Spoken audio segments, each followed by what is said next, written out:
like, real books, people say don't judge a book by its cover. But, like, in the comic book community, people will see, like, one page and then suddenly, like, be like, oh, this author's writing this character terribly. And, like, Jesus fucking Christ. Like, you can have your concerns about an author. And I'm very particular about how I talk about books that have not come out yet on this show for that reason. Like, you can have gripes about an author, and you can say, I don't want to read their work because I personally don't like that. I don't like it for this, and that reason. I do this with Jonathan Hickman. I do this with a lot of popular writers that I personally do not like the views of. But to judge a book and say, oh, this is the worst and this is specifically about Fantastic Four, because I'm getting sick and tired of the fucking Doom Read fans. But to see a book that hasn't even come out yet and go like, oh, this book is awful and it's doing such a bad job at writing Felicia, when I know damn well you have not read a single fucking Black Cat book, like, in your life, just by proxy of knowing you, that's a little ridiculous. You know, that's a little ridiculous, quite frankly. That being said, you can always have your gripes about an author, editorial decisions, stuff like that before a book comes out. Kind of can't judge it until it comes out. You can say, I'm not going to read it for this, and this reason. I'm not going to read it because I don't agree with the author politically. I'm not going to read it because I know the writer's racist, misogynistic. You can say all of that. But to say, like, this is the worst book ever because of, like, 2 pages that came out, when the author has had a history of doing a pretty good job with writing female characters, that's a little bit ridiculous. Okay? Just because this author does not prioritize your yaoi ship in a fucking teen book doesn't mean that they're the worst author on the planet. I can name about, like, 10 to 12 writers worse. I can name at least, like, 4 misogynistic Fantastic Four writers, just, like, Stan Lee, Jonathan Hickman, Dan Slott, Tom Brevoort.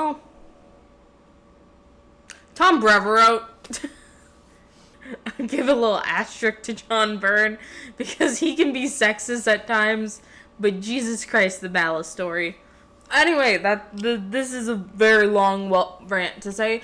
Welcome back to another episode of Last Week in Comics, where I talk about the last week in comics. With that, though, I want to make a little bit of a clarification because of certain things that have not been uploaded at the normal time that they get uploaded. There's a really long workaround way of saying that there is a couple books this week that I normally would talk about that did not get uploaded onto the pirating websites or even Amazon, which is how I read these books, because right now, currently, I'm not at my local comic book shop, and I don't feel like buying books twice when I've had these books on pre-order for, like, months now. You know? And I will go over those books first. Mostly because, like, I feel like if they're not on pirating websites, then that means even less people have read them. So I do, like, even if I had the opportunity and I had these books in my hand and I have read them, I would not want to talk about them on the show until they're more accessible for people.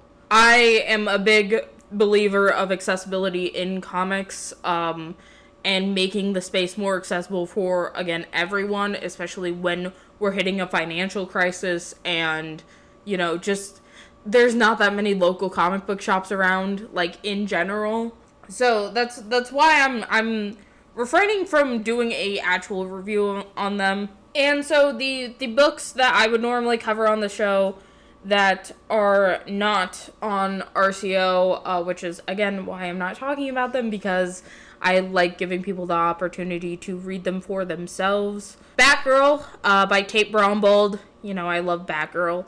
It's been a really good book series. I definitely think that more people should be checking it out. Birds of Prey, issue 27. It's about to end next month, which makes me really sad that it did not get put on, like, Kindle yet. I don't know. It feels like they're letting the series die with, like, a little pitter-patter. JSA number 13, just to give you a quick update. We are on the JSA Year 1 sort of mini arc that they're doing currently.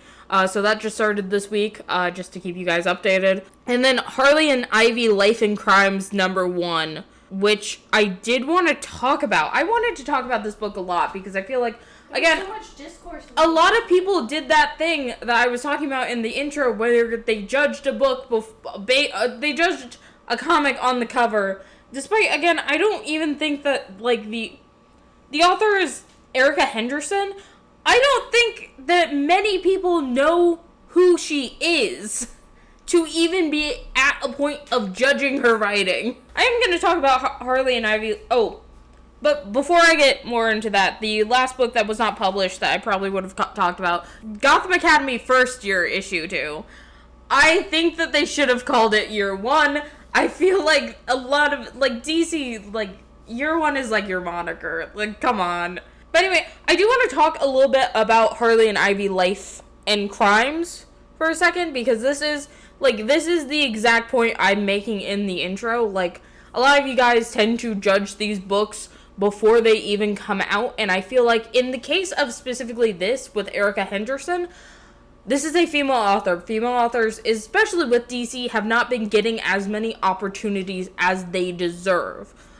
Case in point, why the fuck isn't Stephanie Williams on Wonder Woman? Like, just an issue of Wonder Woman, not even, like, the full run? Like, what the fuck are we doing here? In the industry, like, there's so many limited opportunities for women to do this to a book before it comes out and make people not want to read it before it even happens. That's just perpetuating the sexist sort of stereotypes that surround the comic book community. Stereotypes that I currently want to keep breaking. I don't know why you guys want to keep on going back to it.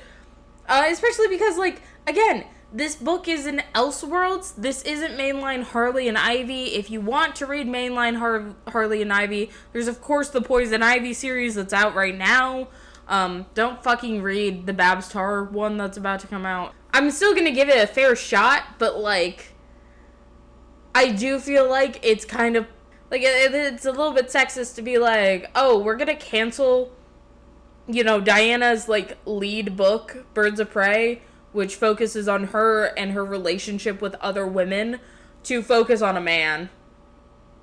That's my criticism of the book. But notice how I don't say that it's the worst book written ever, because I have not personally read this book yet. I say the synopsis does not sound appealing to me and sounds actually quite sexist. It's all about how you fucking word these things, people. I don't know if I mentioned this. Poison Ivy issue 38 came out. It is not on the fucking website yet. So, unfortunately, can't fucking talk about it. That's just how the world works right now. I'm sorry. If these books upload next week, I will talk about them next week.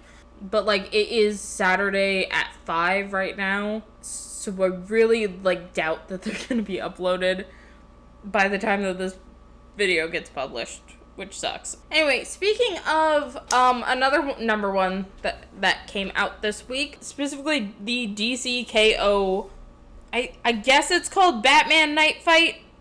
No, it's called DCKO Night Fight. So if you haven't been keeping up with DCKO, which, like, I don't even know if I'm keeping up with DCKO.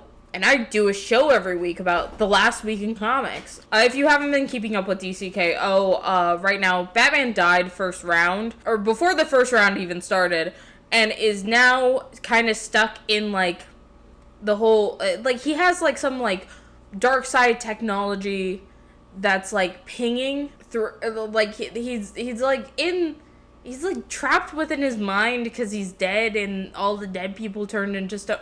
I don't understand what's happening right now with this. And I also don't really understand why Batman, of all people, is the one to kind of do this world when I feel like there's a lot more interesting characters, or even, like, doing a one-shot series of all the fallen heroes where, like, oh, you know, Jaime gets a glimpse into this, like, darkened reality or whatever the fuck Bruce is trapped in.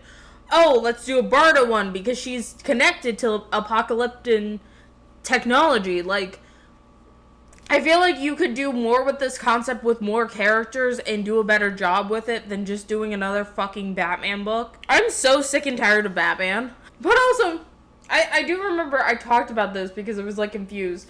And that was, again, I'm confused by what they're trying to do here. Not, I think the writing's bad. The writing's okay. I'm just personally confused. So, the entire, like, thing about this world is that, so, like, Batman are being hunted down by Robins. And here's the thing, they did this really nice, like, I wouldn't even call it a full splash page, but it's like a very Dan Mora page. They show off all of these, like, different Robins, and I'm like, this is actually kind of cool. Okay, here's the thing. I like We Are Robin. Okay, I think the concept of a lot of kids taking on Robin to help out Batman is an interesting idea. Okay, but, you know, these Robin are hunting down Batman. I guess it's illegal to be Batman now. And will I probably not keep up with the series? God, no. I'm forcing myself to read and look at more Batman to do this show. No other fucking reason I would ever fucking pick up a Batman book. But so, like, it's illegal to be Batman, and you get hunted down by a bunch of Robins if you're Batman, okay? And then so Dick Grayson comes in, he's like, I'm Dick Grayson, and I'm Batman now. It's like, okay, I guess you're Batman now. Really the important thing, and the thing that a lot of people are taking away from this, because this Dick Grayson, whether this be in the future, alternate reality, trapped in some sort of thing because of the whole, I don't really know what this is yet. But, like, regardless of that, he's mad at Bruce, man. Batwayne, I mean, fuck. He's mad at Bruce because Dick Grayson's like, you're responsible for what, why?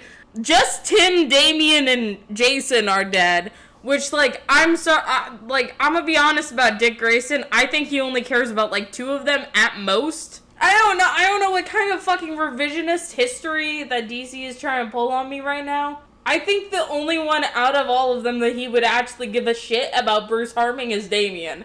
And that's because that's, like, his Robin. Like, let's be so fucking for real right now. Jason's been kind of an asshole since he's been back.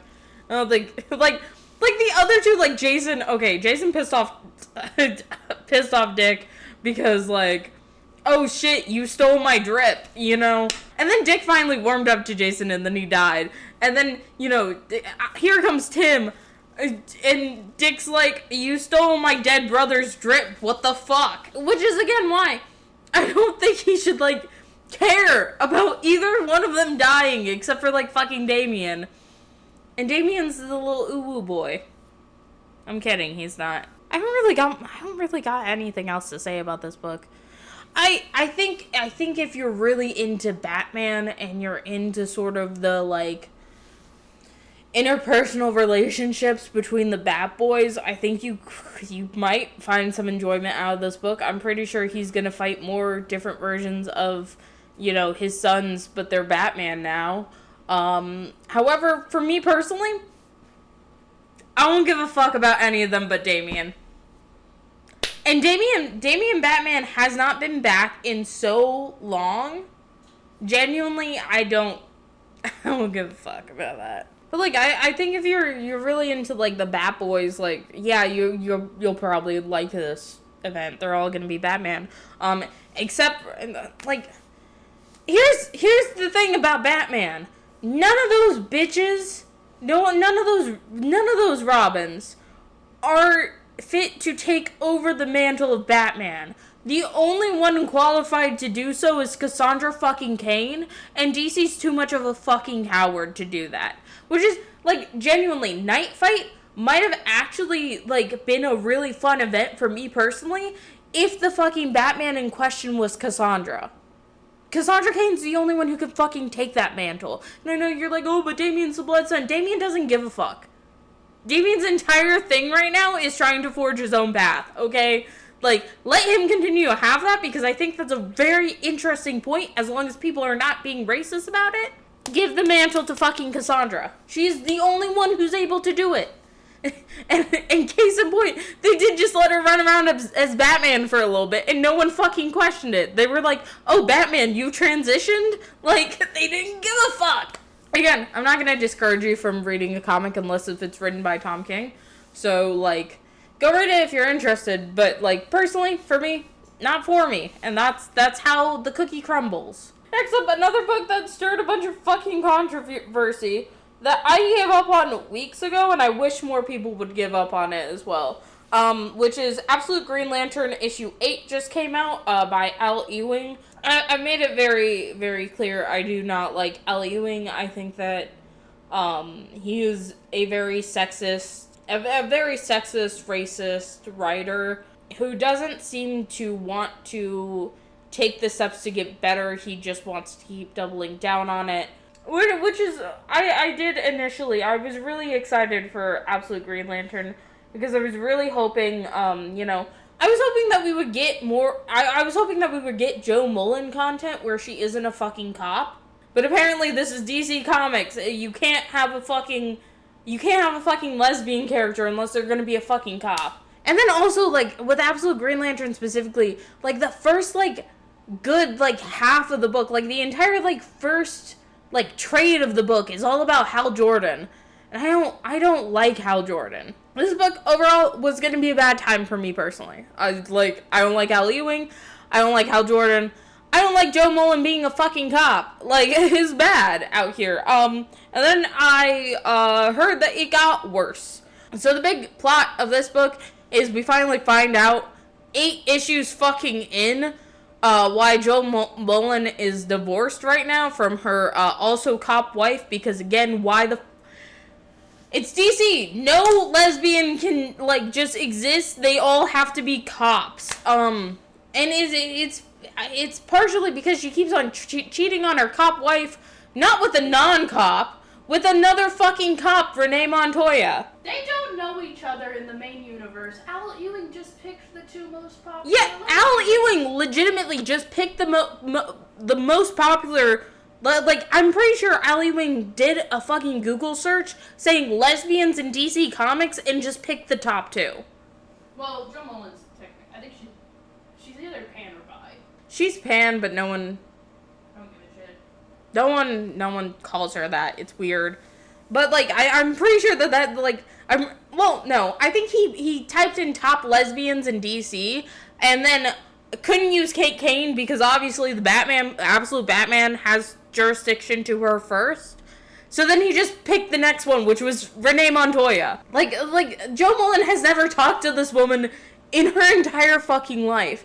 And, like, at least with, like, the DC Pride special that came out that did that whole, like, Joe Mullen and, like, Nubia spread, they at least admitted, like, yeah, we only talked to each other once. I don't know what the fuck that was about. His ass just Googled other lesbians DC. Just picked the first one. And it's like, okay. I also don't know how, like, okay, here's the thing about me. I enjoy a good cheating plot line. I think it puts characters at their worst, and it's really fun for me personally to see that. I don't know how the fuck Al Ewing made a fucking cheating storyline boring. Because, like, let's be honest here. Renee's not really a character in this book. She's just a thing for Joe Mullen to have sex with. Joe Mullen's barely a character in this book. She's just a thing to absolve Hal Jordan of his guilt. And Joe Mullen's wife, which I don't even fucking remember her name, she's barely a character in this either. So, like, I don't feel bad that she's being cheated on. I actually feel like that's a good thing, because she's a CIA operative. Like, how the fuck do you make cheating boring? It's Absolute Green Lantern for you. Same book that made fucking, Jon Stewart be like a white, yellow lantern type deal. Like, basically their version of a white lantern. And it also is just kind of, like, boring. Like, call this book absolute boredom at this point. I'm not rating Absolute Batman, so I'm not going to place any judgment on that one.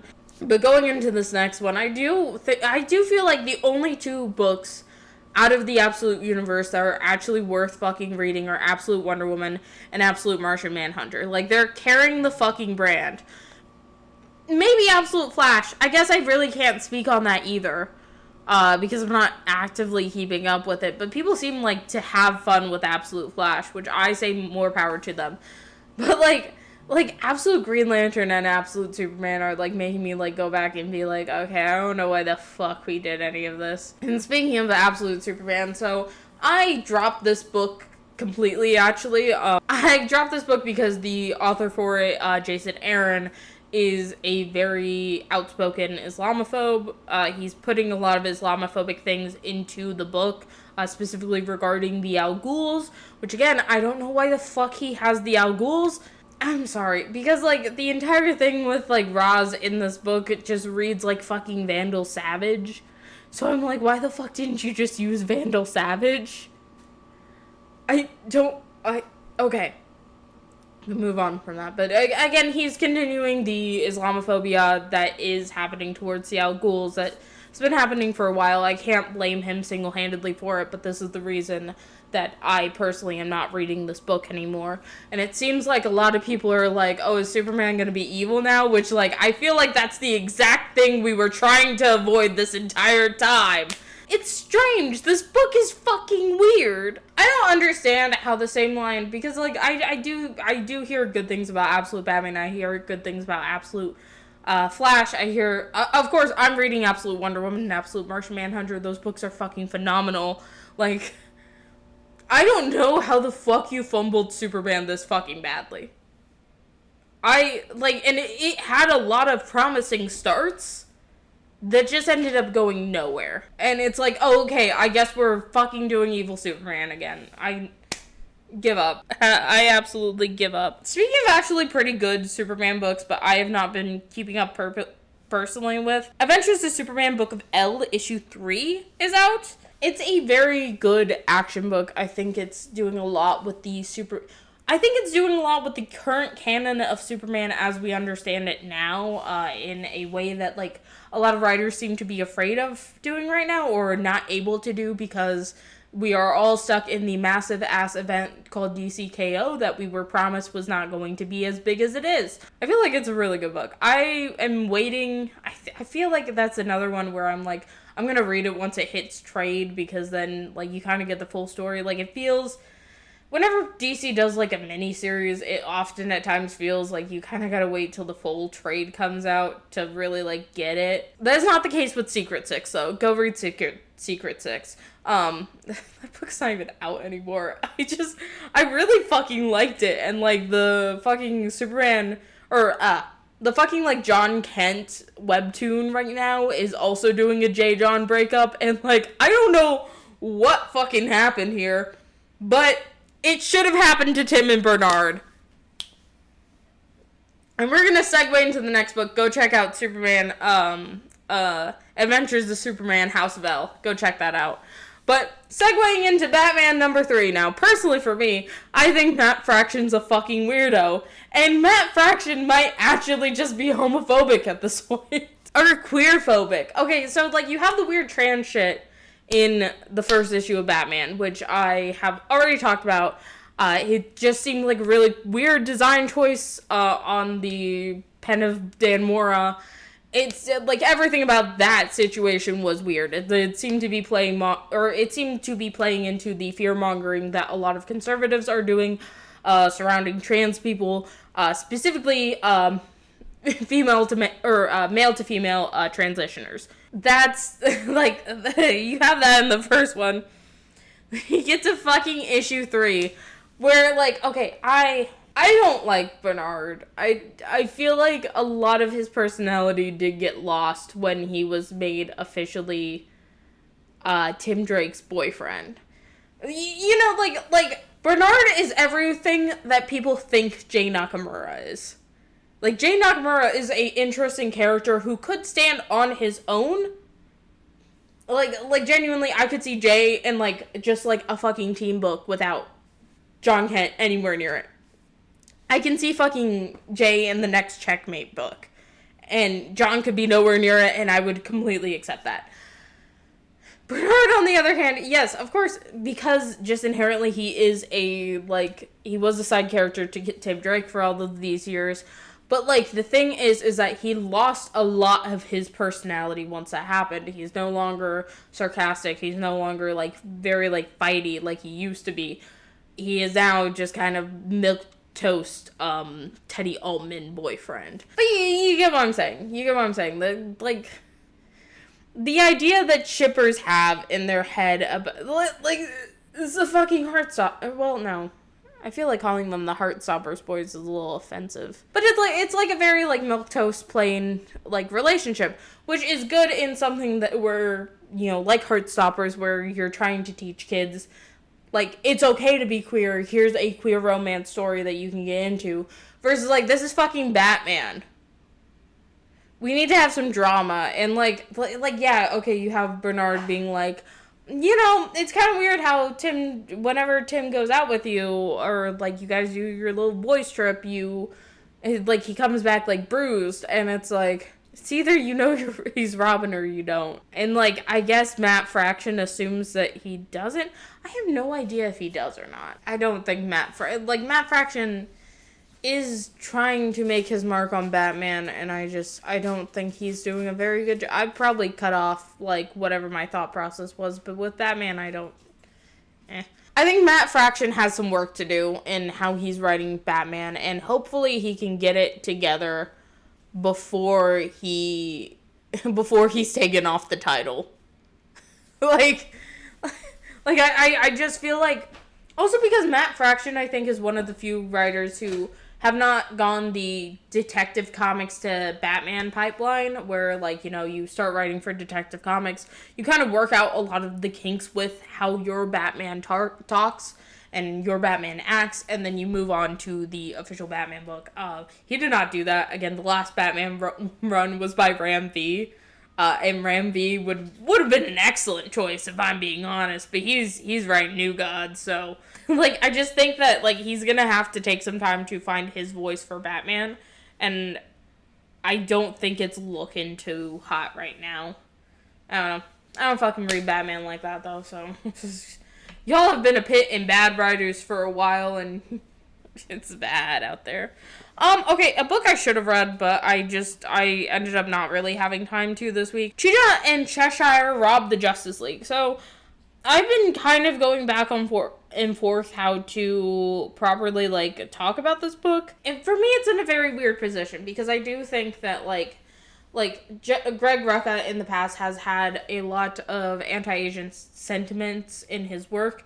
And I feel like he's doing a better job with Cheshire than he normally does. But again, a lot of people tend to be like, you know, you do it once, you don't apologize, we're done with you. And I personally am like, I don't know, the series is good. I feel like that this series has been doing a good job at building up this whole break into the Justice League. We're now finally hitting that point. We're about to go fight Wonder Woman in the next issue. Which, again, Greg Rucka is quite famously known as a good Wonder Woman writer. Again, make your own judgment on this. I'm not the be-all, end-all of reading comics. Again, if I was, then no more Batman books would be published. I did kind of fall off this book. I enjoy the fact that Leanne is getting more of a spotlight, especially just with her mother. I feel like with Leanne Harper, a lot of the focus is on Roy. So to see her kind of try and work with her mother, especially now that she's going under the moniker Cheshire Cat, it's very interesting. I enjoyed this book. That's all I really want to say about it. Again, I have so much to say. I said this last week. I have so much to say about books I don't like.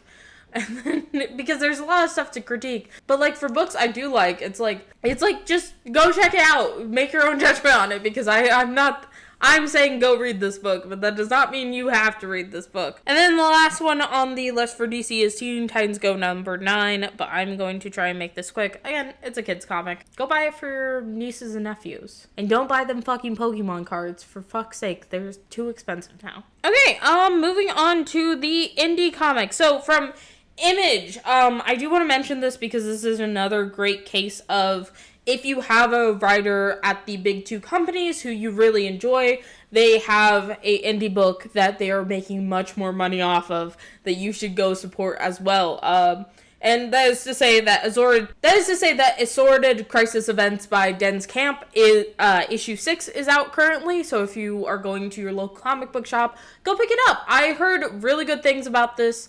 Again, he's allowed to do sort of the dystopian stuff that he is known for in Ultimates, but without the oversight of Marvel that's kind of making it bad. So I definitely think go check it out. I will say it's probably on more, like, if you're coming with Den's Camp from Ultimates, it's probably a lot more of a hurdle to jump through because, again, Marvel fucking likes mandating everything.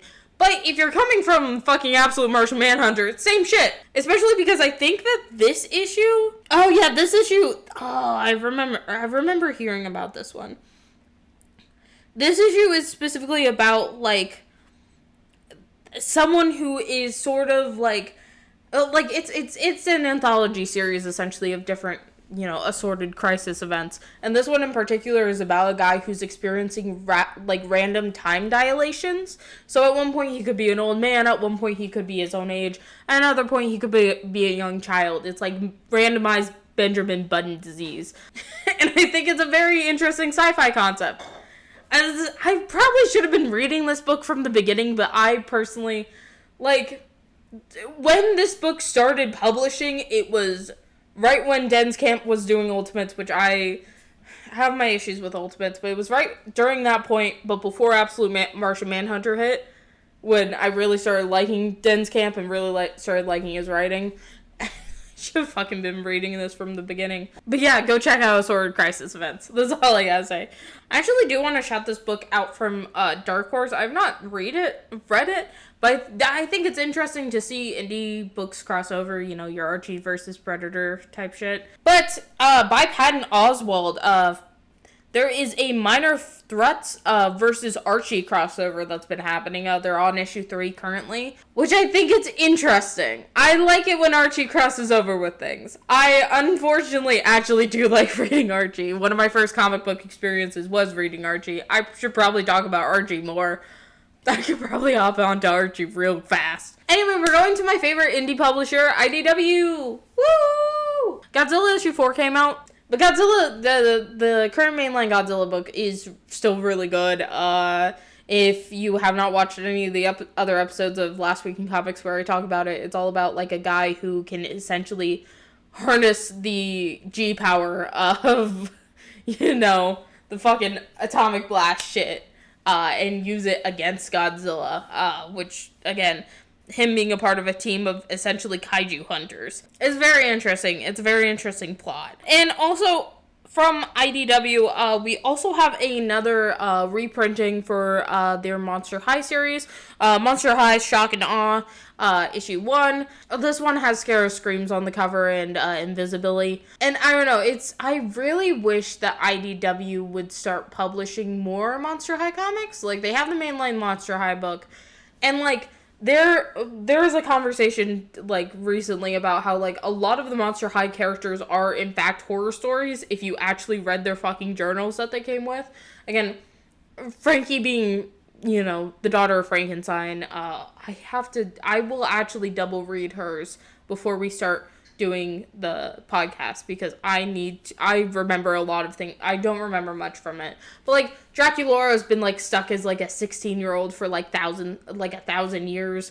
Cleo Denial's, like, entire family was about to be murdered, or got murdered, then mummified, then reawoken, and they're, like, kind of weirdly decaying. It's, like, a whole thing. And then, like, Rebecca Steam, her dad, like, making her, and then, like, there's a lot of horror elements in Monster High that have not been properly adapted into any of the animated series, and I really wish that, like, the comic books would be able to get into that, specifically also with, like, a lot of the racism elements that Monster High, like, kind of touched on, but, like, not really delved into, like, specifically the freshwater versus saltwater sort of deal that they have, because there was an entire adaptation about that, but that was more of, like, a Cinderella, like, Romeo and Juliet type deal. I want more Monster High comics, especially if you get more into the horror that we saw from, like, the Monster High books and the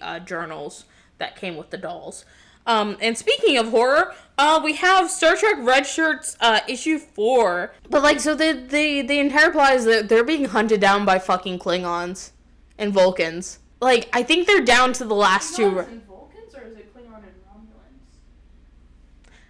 I forgot that Romulans were a thing. They're being hunted by Klingons and Romulans.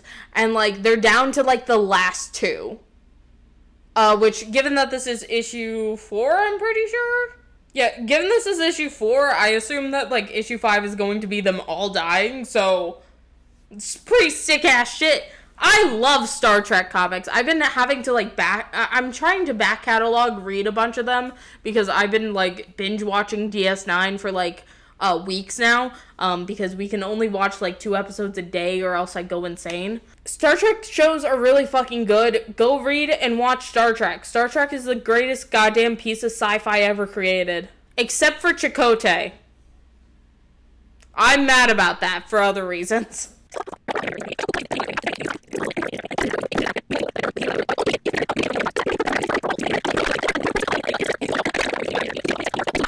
Okay, I'm done talking right now. Up here is your next recommended video. Is an episode of Ash and Their Fantastic Friends, my live show I do every Saturday, 9 p.m. EST. Is it another episode of Last Week in Comics? Is it a YouTube short? Is it a video I haven't even published yet? I don't fucking know. I don't know when you're watching this. I don't even know who you are. Comment below, who are you? Down here is the rest of the playlist for Last Week in Comics. I've been doing this since... Holy shit! I've been doing this for a year now, officially! Woo! I can't believe it took me this long to fucking realize this. To be fair, we also missed the 2 years anniversary of, Ash and Their Fantastic Friends. I've been doing this now for a full year. Congratulations. Congratulate me. I can't believe I've been keeping up with comics for a full year, and I've only gotten myself driven slightly insane. And, obviously, subscribe. I am going to do more videos, hopefully. This isn't the only show I wanted to do. I wanted to talk about how to collect comics. I wanted to talk about how to grade your comics and why I think it's a scam. I wanted to talk about, other things. I wanted to talk about Wyatt Wingfoot, if I'm being honest. Maybe I have to make, maybe in the grand scheme of things, and this is going to sound weird, and Stack cut it if it's going to sound weird, but I do feel like I have to bring up Chakotay, and specifically how natives were represented in the 90s in the Wyatt Wingfoot video essay, because a lot of the same issues I see when I'm talking and looking at DS9, or when I'm talking and looking at Voyager with Chakotay, is kind of a similar issue I see in She-Hulk and Ceremony, except way worse in Voyager, because then they decide to make a Native American spirituality all about aliens, which is a extremely racist conspiracy theory. But yeah, the Wyatt Wingfoot video essay is coming. It's coming, okay? Next year, 2026, is his 60th anniversary of existence, and I am going to have the video out by then. If I'm not going to do it, then I'm not going to fucking do it. So please subscribe to encourage me to do this, because this is, like, a passion project of mine. Like, please. Anyway. And cut.